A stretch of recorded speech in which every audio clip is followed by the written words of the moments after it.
Hellblazer issue 13 by Tim Seeley, who's on the book for one arc. Yeah. Jesus Marino did the art. So, did this. Have you actually read up until now? Have you read the first 12? And no, I read the first six, and then I kind of left it because I just kind of lost interest a little bit. Okay, It okay. wasn't Well, bad, but it just lost me. so did Seeley on issue 13 kind of pull you back in?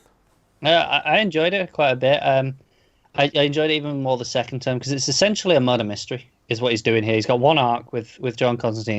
He's doing a murder mystery, which is, I think, interesting because I don't think that it's probably not what most people's first instinct to do with the character would be. No. I imagine. So yeah, that's interesting, and it starts pretty interesting. Like he wakes up, he's in the room, and there's this clanking coming from the air vent, and then he's just showered in blood, and it's a pretty cool image.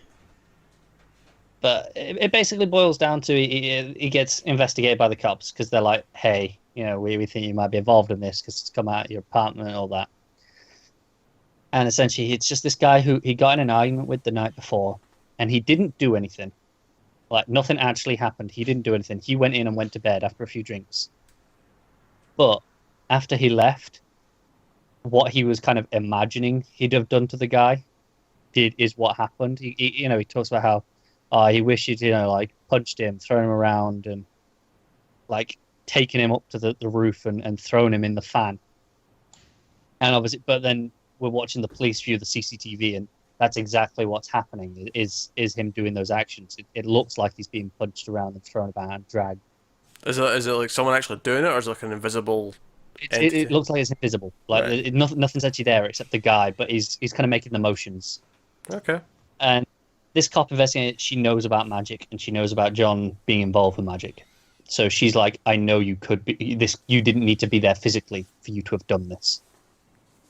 But we're presented as it wasn't him because he's like, no, these were my thoughts, these were my dreams, but I didn't actually act on them. So it's the mystery is, is what's doing this? Is it something that's kind of feeding off his dreams and then just acting them out, or is it he's subconsciously projecting the magic and doing it without realizing? But it's kind of gruesome. Like there's lots of just you actually see this guy jump into the fan and just splat everywhere. It's pretty glorious. Good.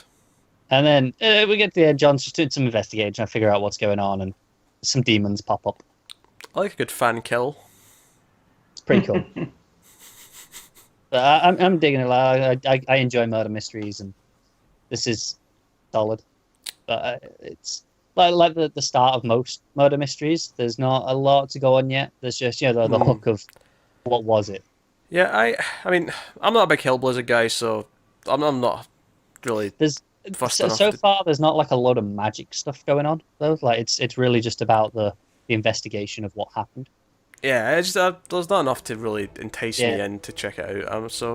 But I'm sure you're gonna. I assume you're gonna keep covering it for the rest of the arc. Yeah, probably will.